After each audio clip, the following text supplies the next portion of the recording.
Filem Predator, Killer of Killers. Predator dalam filem ni memang brutal dan ganas gila tau. Aku rasa dalam banyak-banyak cerita Predator dalam yang filem animasi ni yang paling brutal, paling gila dan paling dahsyat guys. Dan fighting scene dalam filem ni memang mantap lah. Jadi kalau lah filem ni jadi filem yang real life, yang live action ni memang padu lah. Cumanya ni versi animasi, jadi macam anime gitu. Dan korang boleh tonton dekat Disney Plus Hotstar. Okey, filem Predator, Killer of Killers ni dia satu universe tau dengan cerita Prey yang kalau korang dah tengok dekat Disney Plus dulu, yang perempuan Red Indian tu kan yang lawan Predator tu. Dia satu universe dengan tu. Macam mana dia bergabung universe tu, yang tu korang kena tengok dalam filem ni sendiri. Dan filem ni dia ada 3 timeline tau. Satu timeline zaman Viking, kedua pula timeline zaman ninja, shogun Jepun tu yang samurai apa bagai tu. Ketiga pula zaman Perang Dunia yang pertama.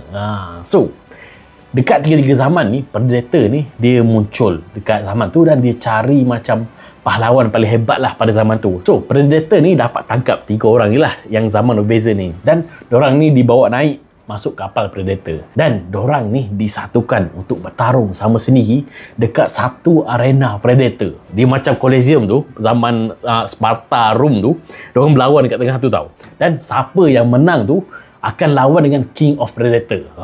Memang gila lah diorang fight kan.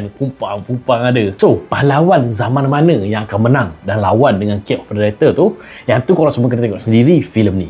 Okey, aku suka betul tengok animasi dia, fighting scene dia. Memang fighting sequence dalam filem ni memang dahsyat guys.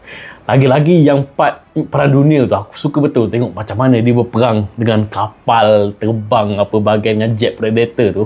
Lepas tu aku rasa dalam filem animasi ni yang ni lagi ganas tau daripada yang trailer yang aku dah buat react dulu, Predator Badlands tu yang akan rilis pada hujung tahun ni tu.